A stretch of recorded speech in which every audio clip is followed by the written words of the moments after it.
Hello, students. It's me, Mr. Weaver, again. Thank you, Mrs. Jackson, for that rendering of Book 3 with all of your mispronunciations of all of those names. How ignorant. I'm just kidding. It's so hard. I mean, how do you pronounce some of these words, right?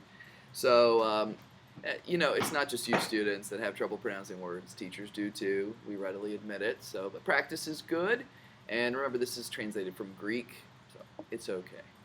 We're going to start book 4 now. It's a longer book, but boy, it has a lot of good stuff in it. Some interesting side stories, or what we call subplots. There's some foreshadowing in here, in the form of a prophecy from a god, actually. So that'll be interesting. You get to meet Helen of Troy with all her excuses. That's fun. And of course, we have Telemachus as he's continuing in his Bildungsroman journey of becoming a man. And he's going to do that as he meets Menelaus. Menelaus, who was the king of Sparta. It was his wife, Helen, who left with Paris, a Trojan prince, and went off to Troy. And then Menelaus, because of an oath, called together the men of Greece, and they went to go get her and defeat Troy, burn Troy down. Remember, Odysseus is the one that finally thought of the Trojan horse to get them back. They're going to be talking about the Trojan horse in this book as well. So you'll notice that Mrs. Jackson was talking a lot about these different places in the last chapter, some of them hard to pronounce. If you look at the map of Greece that's at the front of this book, you can see where Telemachus is traveling from Ithaca down to Nestor's place in Pylos, and then he goes across Lacedaemon, which is like the grassland there in that part of Greece, finally to Sparta, and so that's where we are going to begin this chapter or this book. And this book begins with a double wedding feast. We have Menelaus. He had a daughter with Helen. Her name is Hermione. Hello, Harry Potter fans. So Hermione is her name. And then he has a son that he had with a slave girl while he was in Troy. So this brings up an interesting thing about Greece. It was very common for a man to have a wife, a man of prestige and renown and royalty to have a wife, but then also sleep around with some of his slave women and other people like that. You see that in the Iliad a lot. It was just very common. We definitely have a chagrin about that. That is not okay in our culture. At least I hope not. But back then, it was just kind of common to have that kind of thing happen. You'll also notice that young women are like bathing Telemachus in the last chapter. So they had kind of different rules about sexuality and about like dressing and things like that. But that's just something that we deal with as we read, and so you can understand why Menelaus would have a son that not with Helen. So I've talked enough. Let's just read this long chapter, and I'll pause from time to time to give some commentary. By vales and sharp ravines in Lake Damon, the travelers drove to Menelaus' mansion and found him at a double wedding feast for son and daughter. Long ago at Troy, he pledged her, that's Hermione, to the heir of great Achilles, breaker of men, a match the gods had ripened, so he must send her with a chariot train to the town and glory of the Myrmidons. And that day, too, he brought Alector's daughter to marry his tall scion, Megapenthes, born of a slave girl, there it is, during the long war. For the gods had never after granted Helen a child to bring into the sunlit world after the first rose-lipped Hermione, a girl like the pale gold goddess Aphrodite. Down the great hall in happiness they feasted, neighbors of Menelaus and his kin, for whom a holy minstrel harped and sang, and 2 lithe tumblers moved about on the song with spins and handsprings through the company. Now, when Telemachus and Nestor's son pulled up their horses at the main gate, one of the king's companions in arms, Eteonius, going outside, caught sight of them. He turned and passed through the court and hall to tell the master, stepping up close to get his ear. So this guy, Eteonius, sees Telemachus and Pisistratus approach, and he goes to tell Menelaus. Said he, 2 men are here, 2 strangers, Menelaus, but nobly born Achaeans they appear. What do you say? Shall we unhitch their team or send them on to someone free to receive them? The red-haired captain answered him in anger. You were no idiot before, Eteonius, but here you are talking like a child of 10. Could we have made it home again, and Zeus give us no more hard roving, if other men had never fed us, given us lodging? Bring these men to be our guests. Unhitch their team. Menelaus, ever so hospitable, showing that he's a good guy. And here's a long narrative about them coming to the feast. Eteoneus left the long room like an arrow, calling equerries after him on the run. Outside, they freed the sweating team from harness, stabled the horses, tied them up, and showered bushels of wheat and barley in the feed box. Then leaned the chariot pole against the gleaming entry wall of stone and took the guests in. Now here is some imagery showing how rich Menelaus is. Listen to this description. What a brilliant place that mansion of the great prince seemed to them. A glitter everywhere, as though with fiery points of sunlight, lustres of the moon. The young men gazed in joy before they entered into a room of polished tubs to bathe. Maidservants gave them baths, anointed them, held out fresh tunics, cloaked them warm, and soon they took tall thrones beside the son of Atreus. Here a maid tipped out water for their hands from a golden pitcher into a silver bowl, and set a polished table near at hand. The larder mistress, with her trays of loaves and savories, came dispensing all her best. And then a carver heaped out their platters high with various meats and put down cups of gold. See all the gold, the silver, the brightness, lots of light imagery. Now said the red-haired captain Menelaus, gesturing, "Welcome, and fall to in time. When you have supped, we hope to hear your names, forebears, and families. In your case, it seems no anonymities, but lordly men. Lads like yourselves are not base born." At this he lifted in his own hands the king's portion, a chine of beef, and set it down before them. Seeing all ready then, they took their dinner.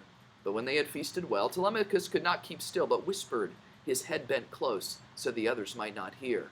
Now he's talking to Pisistratos here. "My dear friend, can you believe your eyes? The murmuring hall? How luminous it is, with bronze, gold, amber, silver, and ivory. This is the way the court of Zeus must be inside upon Olympus. What a wonder!"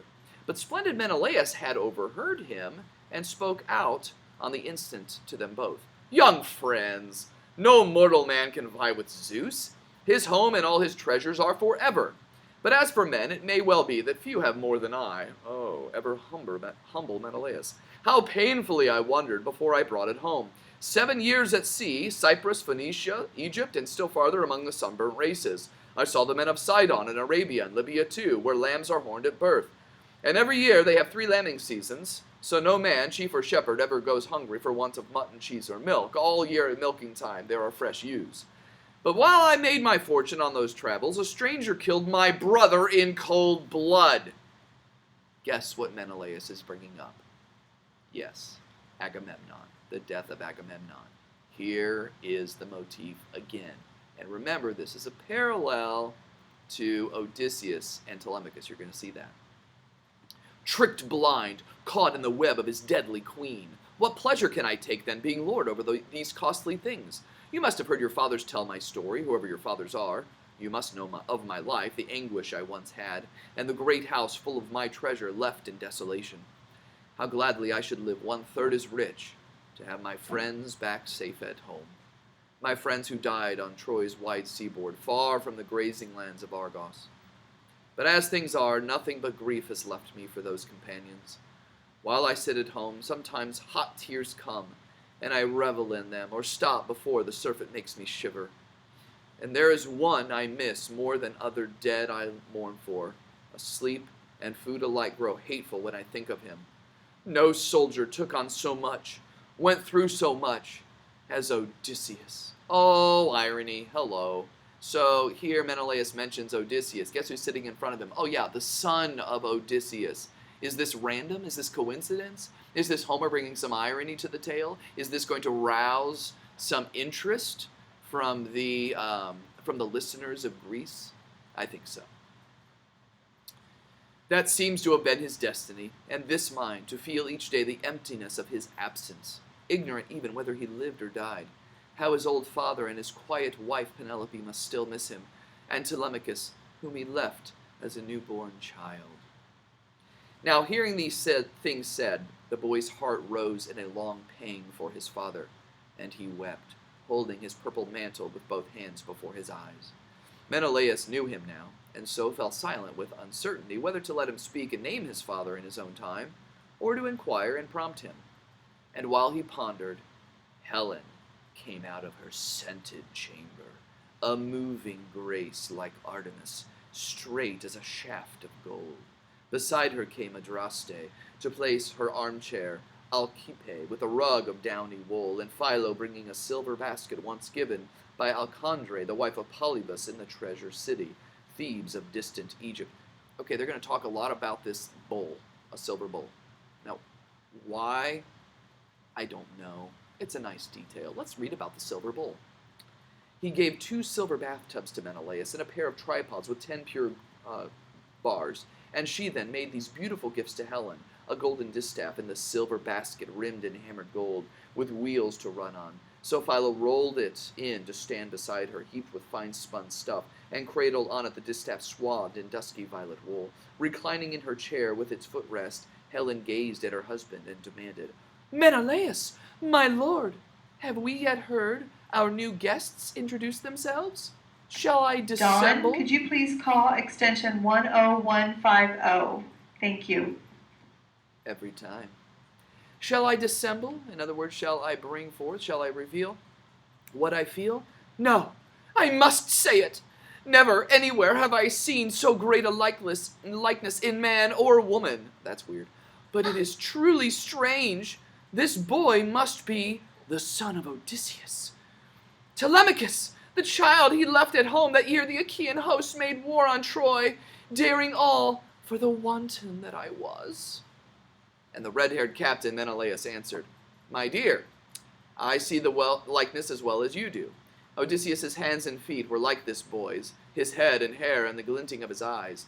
Not only that, but when I spoke just now of Odysseus' years of toil on my behalf, and all he had to endure, the boy broke down and wept into his cloak. Now Nestor's son, Pisistratos, spoke up in answer to him.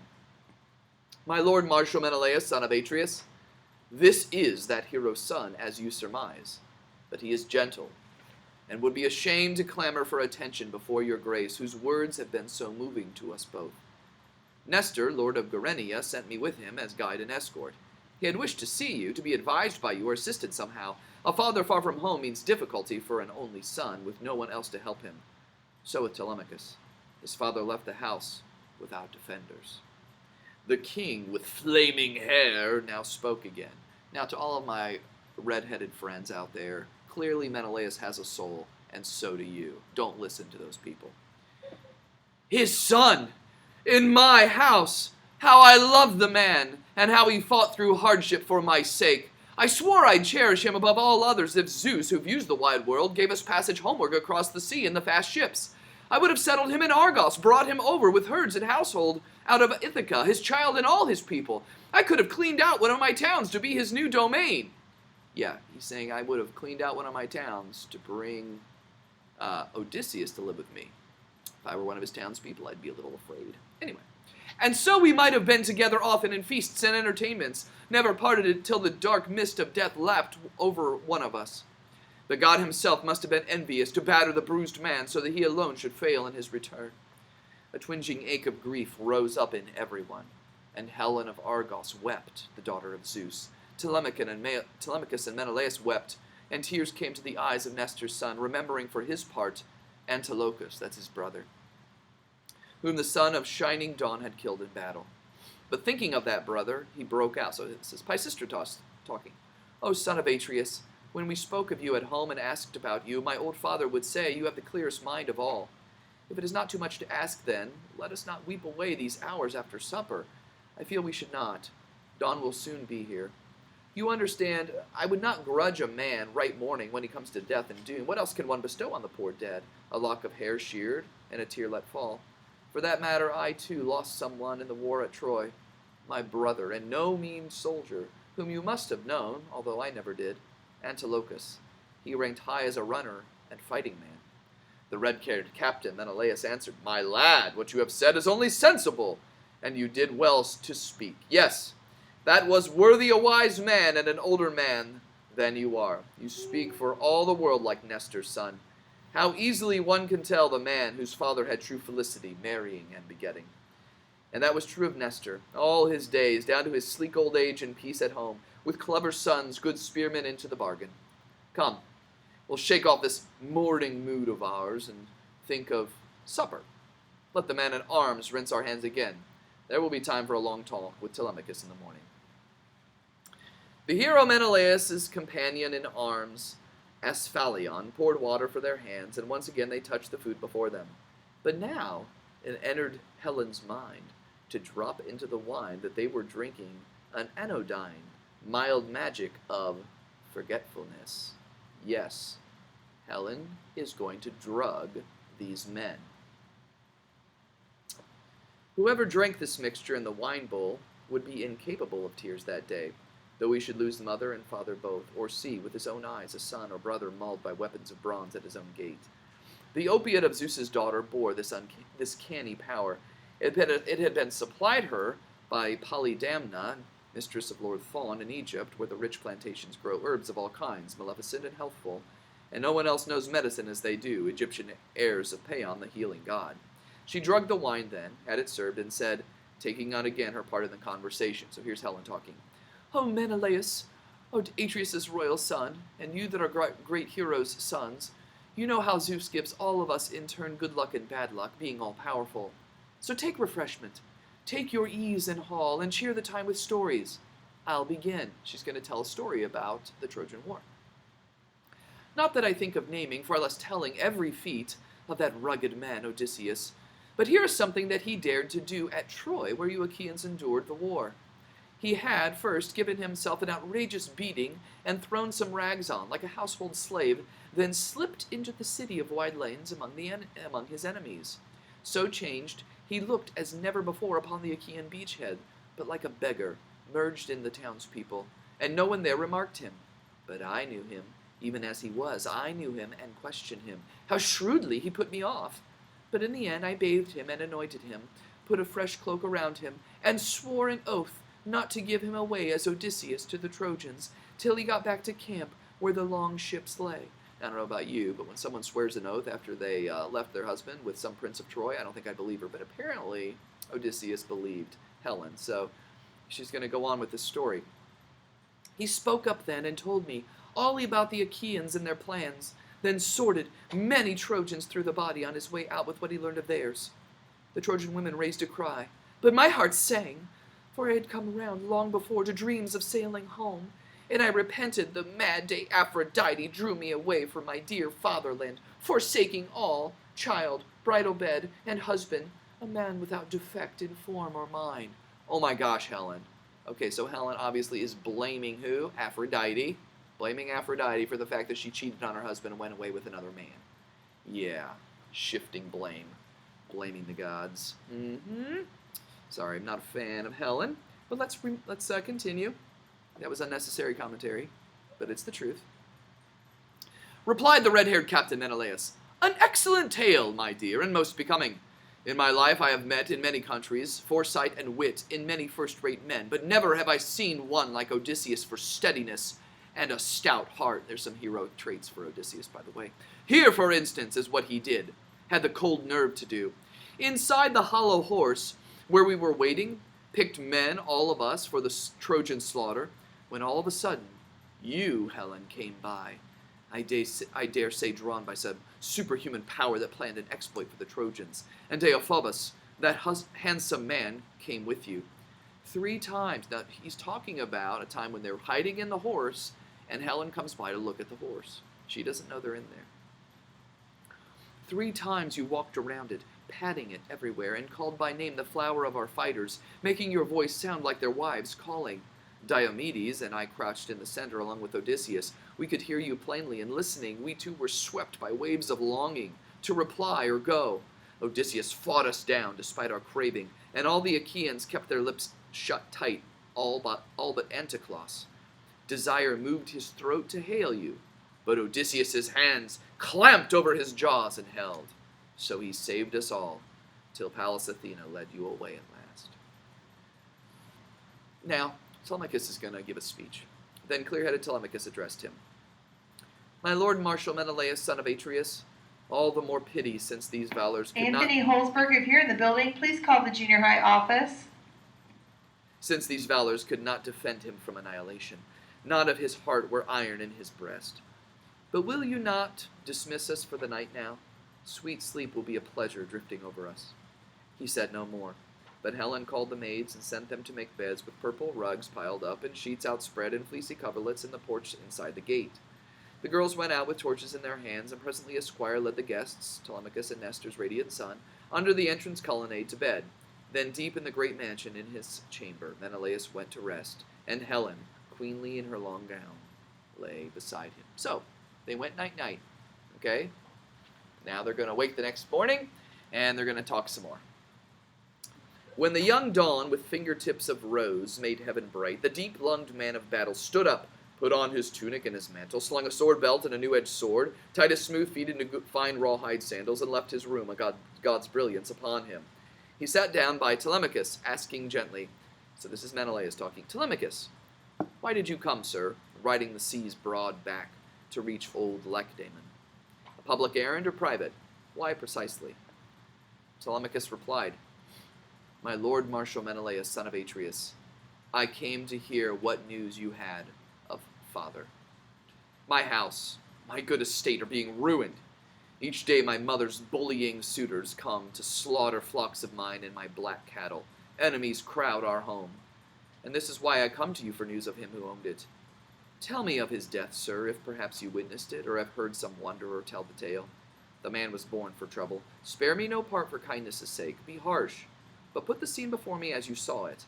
If ever Odysseus, my noble father, served you by promise kept or work accomplished in the land of Troy, where you, Achaeans, suffered, recall those things from me the way they were." Stirred now to anger, Menelaus said, "Intolerable that soft men," he's talking about the suitors, "as those are, should think to lie in that great captain's bed." And here we pause our first epic simile, ladies and gentlemen. So, Homer loved to use these epic similes. Now, what's an epic simile? How is it different? Well, it's a simile, first of all, that's in an epic, hence its name. Secondly, it's using like or as to compare to unlike things. But an epic simile has a lot of detail added. It's not really necessary, but it brings some imagery to the mind as you're listening to the simile. So here he's going to compare Odysseus to a lion. "Fawns in a lion's lair, as if a doe put down her litter of sucklings there while she quested a glen or cropped some grassy hollow. Ha! Then the Lord returns to his own bed and deals out wretched doom on both alike. So will Odysseus deal out doom on these." I said there's some foreshadowing. That's some foreshadowing. And now here's a prayer, another motif. "O Father Zeus, Athena, and Apollo, I pray he comes as once he was in Lesbos when he stood up to wrestle Philomelides, champion and island king, and shamed him down. How the Achaeans cheered! If only that Odysseus met the suitors, they'd have their consummation, a cold bed." Oh, that's a fun metaphor. Consummation is, making love after you get married. Like, that's what you do after you get married. That's called the consummation. And so here, this is kind of a cool metaphor that Homer uses, saying that the consummation for these suitors, they want to be with Penelope. Their consummation is going to be a cold bed of death. Oh, that's fun. Good job, Homer. Now for your questions. Let me come to the point. I would not misreport it for you. Let me tell you what the Ancient of the Sea, who is infallible, said to me. Every word. The Ancient of the Sea? Who's that? Okay, well, you know from doing the Lesser Gods that the Ancient of the Sea, his name is Proteus. And remember that Proteus has two supernatural powers. Number one, he can shapeshift. He can change his form at will. And secondly, he can tell the future unerrantly. In other words, or inerrantly, it's perfect. Okay, so he's a prophet. This is why this chapter is full of foreshadowing. Okay, so this is what's called a subplot. This is where Menelaus is going to tell a story. It's also a flashback, by the way, because this happened in the past. It's a subplot that's there to help inform the greater plot, which is that of Odysseus trying to get home. Okay? So he's telling this story about when Menelaus was lost at sea and was down near Egypt. And he and his men were kind of stranded, and this is what happened. "During my first try at a passage homeward, the gods detained me, tied me down to Egypt, for I had been too scant in hecatombs, and gods will have the rules each time remembered." So the reason he's stranded is the gods are angry because he did not sacrifice enough hecatombs, which is a type of sacrifice, when he left Troy. He left Agamemnon and Odysseus stayed back and did some sacrifices, but not Menelaus, and the gods are angry at him. There is an island washed by the open sea lying off Nile mouth. Seamen call it Pharos. Distant a day's sail in a clean hull with a brisk land breeze behind. It has a harbor, a sheltered bay, where shipmasters take on dark water for the outward voyage. Here the gods held me 20 days becalmed. No winds came up, seaward escorting winds for ships that ride the seas broad back. And so my stores and men were used up. In other words, they're out of food. We were failing, and had not one goddess intervened in pity, Eidothea, daughter of Proteus, the ancient of the sea. So Proteus' daughter is going to help. How I distressed her. I had been walking out alone that day. My sailors, thin-bellied from the long fast, were off with fishhooks angling on the shore. Then she appeared to me, and her voice sang. So here's this daughter of Proteus. What fool is here? What dropping dunce of dreams? Or can it be, friend, that you love to suffer? How can you linger on this island, aimless and shiftless, while your people waste away? To this I quickly answered, Let me tell you, goddess, whatever goddess you may be, these doldrums are no will of mine. I take it the gods who own broad heaven are offended. Why don't you tell me, since the gods know everything, who has me pinned down here? How am I going to make my voyage home? Now she replied in her immortal beauty, I'll put it for you clearly as may be, friend. The ancient of the salt sea haunts this place, immortal Proteus of Egypt. All the deeps are known to him. He serves under Poseidon and is, they say, my father. If you could take him by surprise and hold him, he'd give you course and distance for your sailing homeward across the cold, fish-breeding sea. And should you wish it, noble friend, he'd tell you all that occurred at home, both good and evil, while you were gone so long and hard a journey. To this I said, But you now, you must tell me, how can I trap this venerable sea god? He will elude me if he takes alarm. No man, God knows, can quell a god with ease. That fairest of unearthly nymphs replied, I'll tell you this, too, clearly as may be. When the sun hangs at high noon in heaven, the ancient glides ashore under the west wind, hidden by shivering glooms on the clear water, and rests in caverns hollowed by the sea. There flippered seals, brine children, shining come from silvery foam in crowds to lie around him, exhaling rankness from the deep sea floor. Tomorrow dawn I'll take you to those caves, and bed you down there. Choose 3 officers for company, brave men they had better be. The old one had strange powers, I must tell you. He goes amid the seals to check their number, and when he sees them all and counts them all, he lies down like a shepherd with his flock. Here is your opportunity. At this point, gather yourselves with all your heart and strength, and tackle him before he bursts away. He'll make you fight, for he can take the forms of all the beasts in water and blinding fire, but you must hold on, even so, and crush him until he breaks the silence. When he does, he will be in that shape you saw him asleep. Relax your grip, then set the ancient free, and put your questions, hero. Who is the god so hostile to you, and how will you go home on the fish-cold sea? At this she dove under a swell and left me. Back to the ships in the sandy cove I went, my heart within me like a high surf running. But there I joined my men once more at supper as the sacred night came on, and slept at last beside the lapping water. When dawn spread out her fingertips of rose, I started by the sea's wide level ways, praying the gods for help, and took along 3 lads I counted on in any fight. Meanwhile, the Nereid, so by the way, the daughter of Proteus, she's a Nereid, okay, a sea goddess, swam from the lap of ocean, maiden with 4 seal skins, new flayed for the hoax she thought of playing on her father. In the sand she scooped out hollows for our bodies, and sat down waiting. We came close to touch her, and, betting us, she threw the seal skins over us. Now here comes a pun, guys. It's the only pun I have found in the Odyssey, okay? So I just thought I'd throw it out. Random fact.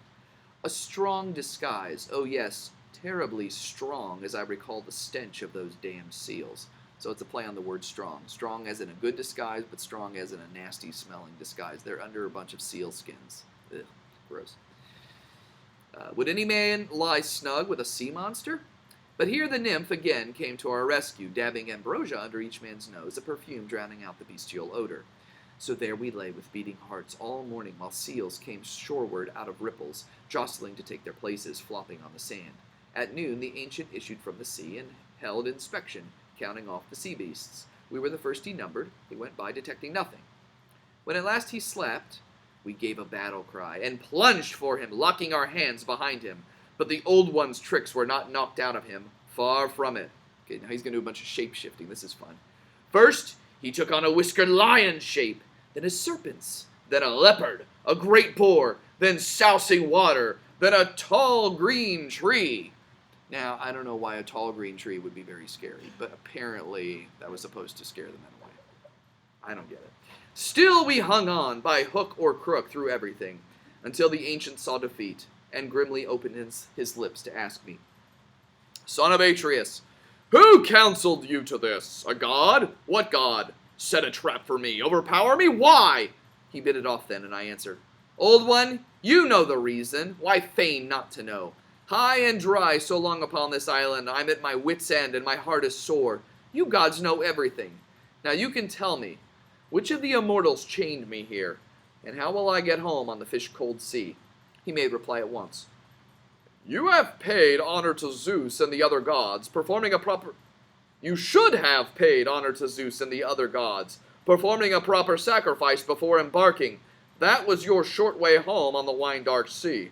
You may not see your friends, your own fine house, or enter your own land again, unless you first remount the Nile and flood, and pay your hecatomb to the gods of heaven. Then and only then, the gods will grant the passage you desire.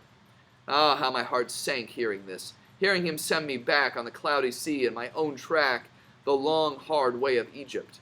Nevertheless, I answered him and said, Ancient, I shall do all as you command, but tell me, now, the others, had they a safe return, all those Achaeans who stayed behind when Nestor and I left Troy?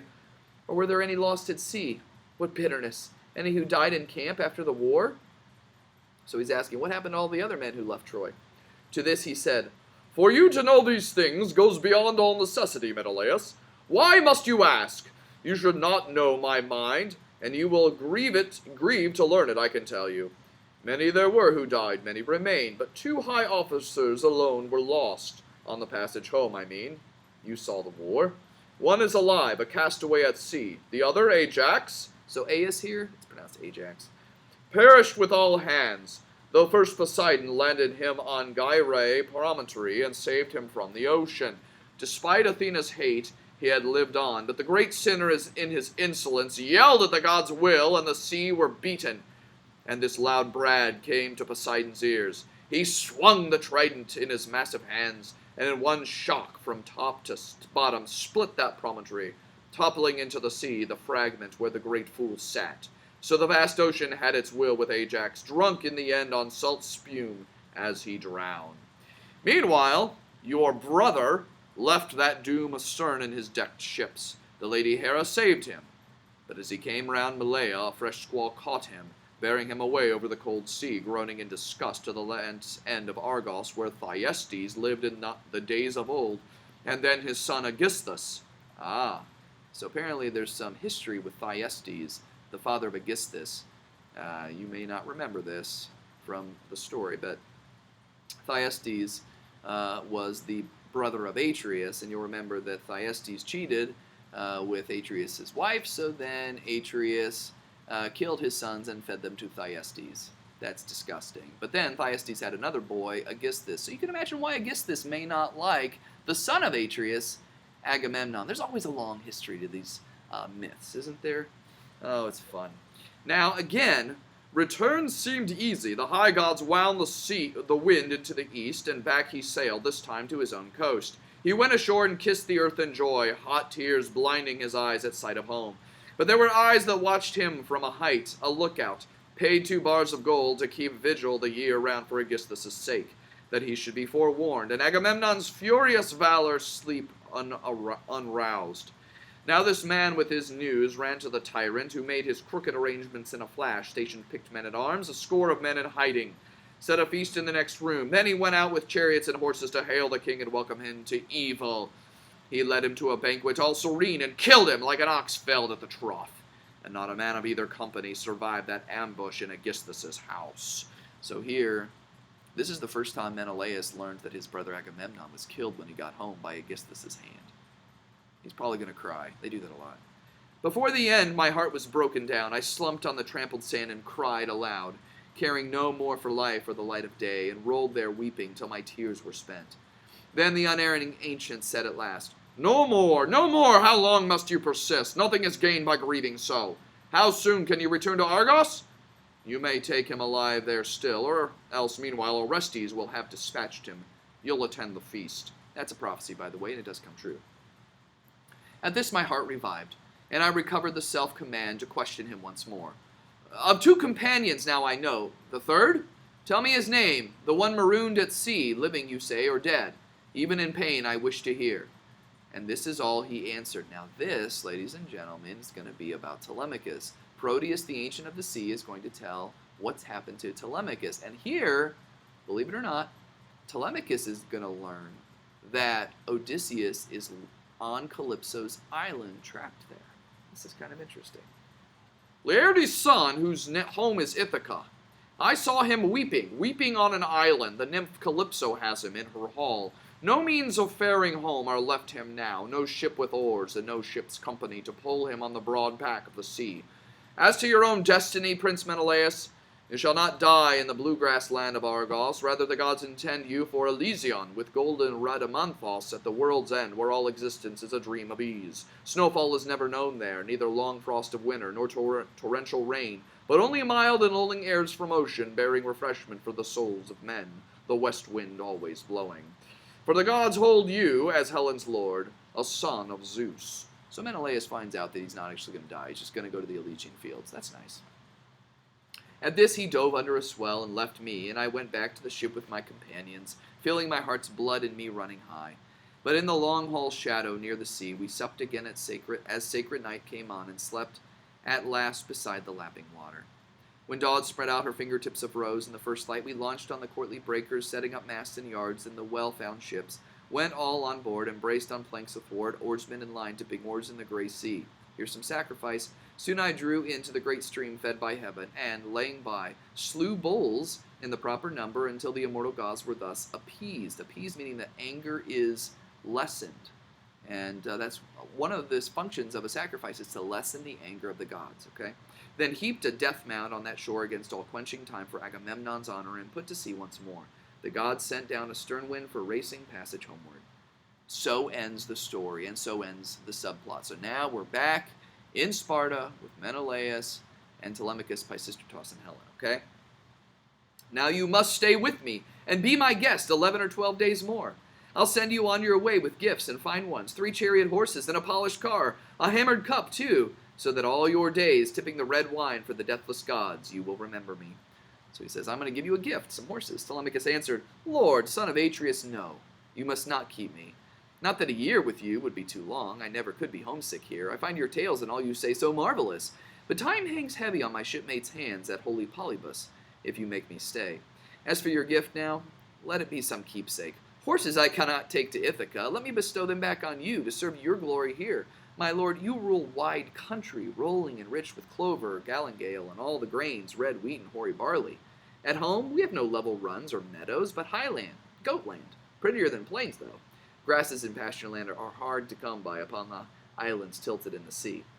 And Ithaca is the island of them all." At this, the deep-lunged man of battle smiled. Then he said kindly, patting the boy's head, he's going to compliment Telemachus' speech here, "You come of good stock, lad. That was well spoken. I'll change the gift then, as indeed I can. Let me see what is costliest and most beautiful of all the precious things my house contains. A wine bowl, mixing bowl, all wrought of silver, but rimmed with hammered gold. Let this be yours. It is Hephaestus' work, given me by Phaedemos, captain and king of Sidon. He received me during my travels. Let it be yours, I say." This was their discourse on that morning. Meanwhile, guests were arriving at the great lord's house, bringing their sheep and wine, the ease of men, with loaves their comely kerchiefed women sent, to make a feast in hall. Now, here we have a setting change, ladies and gentlemen. Suddenly, we're going to go back to Ithaca. And if you don't pay attention, sometimes there's a setting change, you get very confused. So you got to pay attention. Setting change, back in Ithaca. At that same hour, before the distant manor of Odysseus, the suitors were competing at the discus throw and javelin. On a measured field they used, arrogant lords at play. The 2 best men, Antinous and Eurymachus, villains 1 and 2, of course, presided. Now, Phronius' son, Neomon, came to see them with a question for Antinous. This is another suitor, and he asks. He said, "Do any of you know or not, Antinous, what day Telemachus will be home from Pylos? He took my ship, but now I need it back to make a cruise to Elis, where the plains are. I have a dozen mares at pasture there, with mule colts yet unweaned. My notion is to bring one home and break him in for labor." So this guy comes up and says, "Hey, do you guys know when Telemachus is coming back?" Suitors don't even know he's gone. His first words made them stare, for they knew well Telemachus could not have gone to Pylos, but inland with his flocks, or to the swineherd. Eupeithes' son, Antinous, quickly answered, "Tell the story straight. He sailed? Who joined him? A crew he picked up here in Ithaca, or his own slaves? He might have done it that way. And will you make it clear whether he took the ship against your will? Did he ask for it? Did you lend it to him?" "Now," said the son of Phronius in reply, "lend it to him, and freely. Who would not? When a prince of that house asked for it in trouble. Hard to refuse the favor, it seemed to me. As for his crew, the best men on the island, after ourselves, went with him. Mentor I noted going aboard, or a god who looked like Mentor. The strange thing is, I saw Lord Mentor here in the first light yesterday, although he sailed 5 days ago to Pylos." So this guy's like, "Well, I saw Mentor leave with Telemachus, but then I saw Mentor here the other day. I'm confused. So maybe it wasn't Mentor. Maybe it was a god looking like Mentor." Turning away, Neoman took the path to his father's house, leaving the two men there baffled and hostile. They called the rest in from the playing field and made them all sit down, so that Antinous could speak out from the storm cloud of his heart, swollen with anger, and his eyes blazed. Isn't that fun imagery for a villain? "A bad business. Telemachus had the gall to make that crossing, though we said he could not. So the young cub rounds up a first-rate crew in spite of all our crowd and puts to sea. What devilment will he be up to next time? Zeus blast the life out of him before he's grown." Okay, so instead of praying, he curses, and you'll find that oftentimes there's cursings going on with the villains. There's prayers sent up by the good guys. "Just give me a fast ship and 20 men. I'll intercept him, board him in the strait between the crags of Sami and this island. He'll find his sea adventure after his father's swamping work in the end." They all cried, "Aye, and after him," and trailed back to the manor. Now, so they're planning on killing Telemachus, as you can see. Now, not much time went by before Penelope learned what was afoot amongst the suitors. Medon, the crier, told her. He had been outside the wall and heard them in the court conspiring. Into the house and up the stairs he ran to her with the news upon his tongue. But at the door Penelope met him, crying, "Why have they sent you up here now? To tell the maids of King Odysseus, leave your spinning. Time to go down and slave to feed those men. I wish this were the last time they came feasting, courting me, or consorting me. The last! Each day you crowd this house like wolves to eat away my brave son's patrimony. When you were boys, did your own fathers tell you nothing of what Odysseus was for them? In word and act impeccable, disinterested toward all the realm, though it is king's justice to hold one man abhorred and love another, no man alive could say Odysseus wronged him. But your own hearts, how different, and your deeds, how soon are benefactions all forgotten." Now Medon, the alert and cool man, answered, "I wish that were the worst of it, my lady, but they intend something more terrible. May Zeus forfend and spare us. They plan to drive the keen bronze through Telemachus when he comes home. He sailed away, you know, to hallowed Pylos and old Lacedaemon for news about his father." This is the first Penelope's hearing of this. Her knees failed and her heart failed as she listened to the words, and all her power of speech went out of her. Tears came, but the rich voice could not come. Only after a long while she made answer. "Why has my child left me? He had no need of those long ships on which men shake out sail to tug like horses, breasting miles of sea. Why did he go? Must he too be forgotten?" Then Medon, the perceptive man, replied, "A god moved him. Who knows? Or his own heart sent him to learn at Pylos of his father roams the wide world still, or what befell him." He left her then, and went through the house, and now the pain around her heart benumbed her. Chairs were a step away, but far beyond her. She sank down on the door-sill of the chamber, wailing, and all her women, young and old, made a low murmur of lament around her, until at last she broke out through her tears. "Dearest companions, what has Zeus given me? Pain, more pain than any living woman. My lord, my Lionheart, gone long ago, the bravest man, the best of the Danaans, famous through Hellas and the Argive midlands. And now the squalls have blown my son, my dear one, an unknown boy, southward. No one told me. Oh, brute creatures, not one soul would dare to wake me from my sleep. You knew the hour he took the black ship out to sea. If I had seen that sailing in his eyes, he should have stayed with me for all his longing, stayed, or left me dead in the great hall. Go, someone now, and call old Dolios, the slave my father gave me before I came my orchard keeper. Tell him to make haste and put these things before Laertes. He may plan some kind of action. Let him come to cry shame on these ruffians who would murder Odysseus' son and heir and end his line. So, Penelope's really upset. The dear old nurse, Euryclea, answered her, Sweet mistress, have my throat cut without mercy, or what you will. It's true, I won't conceal it. I knew the whole thing, gave him provisions, grain and sweet wine I gave, and a great oath to tell you nothing till 12 days went by, or till you heard of it yourself or missed him. He hoped you would not tear your skin lamenting. Come, bathe and dress your loveliness afresh, and go to the upper rooms with all your maids to ask help from Athena, Zeus's daughter. She it will be who saves this boy from death. Spare the old man his further suffering. The blissful gods cannot so hate his line, heirs of Arcesios. One will yet again be lord of the tall house and the far fields. She hushed her weeping in this way and soothed her. The lady Penelope arose and bathed, dressed her body in her freshest linen, filled a basket with barley, and led her maids to the upper rooms, where she besought Athena. So here's another prayer from Penelope. Tireless child of Zeus, gracious hear me. If ever Odysseus burned at our altar fire thigh bones of beef or mutton in sacrifice, remember it for my sake. Save my son, shield him, and make the killers go astray. She ended with a cry, and the goddess heard her. Now voices rose from the shadowy hall below, where the suitors were assuring one another. So now, here are the suitors talking. Our so long-courted queen is even now of a mind to marry one of us, and knows nothing of what is destined for her son. Of what was destined, they in fact knew nothing. But Antinous addressed them in a whisper. No boasting, are you mad?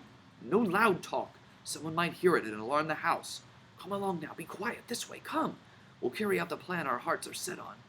Picking out 20 of the strongest seamen, he led them to a ship at the sea's edge, and down they dragged her into deep water, stepping a mast in her with furled sails and oars a trail from throngs looped over full pins, ready all.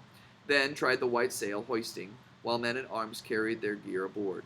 They moored the ship some way offshore, and left her to take their evening meal there, waiting for night to come. Penelope, at that hour in her high chamber, lay silent, tasting neither food nor drink, and thought of nothing but her princely son. Could he escape, or would they find and kill him? Her mind turning at bay like a cornered lion in whom fear comes as hunters close the ring. There's an epic simile. But in her sick thoughts, sweet sleep overtook her, and she dozed off, her body slack and still. Now it occurred to the gray-eyed goddess Athena to make a figure of dream in a woman's form. Iphthyme, great Icarius' other daughter, whom Eumolus of Pherae took as bride. The goddess sent this dream to Odysseus' house to quiet Penelope and end her grieving. So, passing by the strap slit through the door, the image came a-gliding down the room to stand at her bedside and murmur to her. So now Athena is coming as, I think, a sister or sister-in-law of Penelope to talk to her in a dream. So again, disguise, and now it's in a dream. Sleepest thou, sorrowing Penelope? The gods whose life is ease no longer suffer thee to pine and weep. Then he returns unharmed, thy little one, no way hath he offended. Then pensive Penelope made this reply, slumbering sweetly in the gates of dream. Sister, hast thou come hither? Why? Aforetime never wouldst come, but so far away thy dwelling. And am I bid thee done with all my grieving? But see what anguish hath my heart and soul. My lord, my Lionheart, gone long ago, the bravest man, the best of the Danaans, famous through Hellas and the Argive midlands, and now my son, my dear one, gone seafaring, a child, untrained in hardship or in counsel. Aye, 'tis for him I weep, more than his father. Ay, how I tremble for him, lest some blow befall him at men's hands or on the sea. Cruel are they and many who plot against him to take his life before he can return. Now the dim phantom spoke to her once more.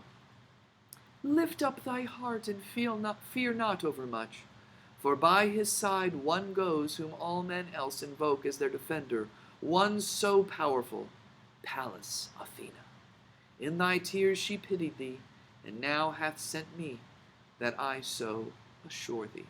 So now Penelope knows in this dream that Athena is with her son, Telemachus. She hears this to help comfort her.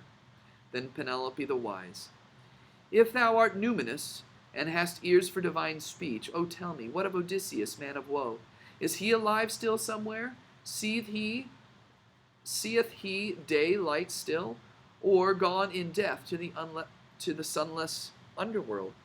The dim phantom said only this in answer, of him I may not tell thee in this discourse, alive or dead, and empty words are evil. So Athena refuses to tell Penelope if Odysseus is alive. The wavering form withdrew along the door bolt into a draught of wind, and out of sleep Penelope awoke in better heart for that clear dream in the twilight of the night. Meanwhile the suitors had got under way, planning the death plunge for Telemachus.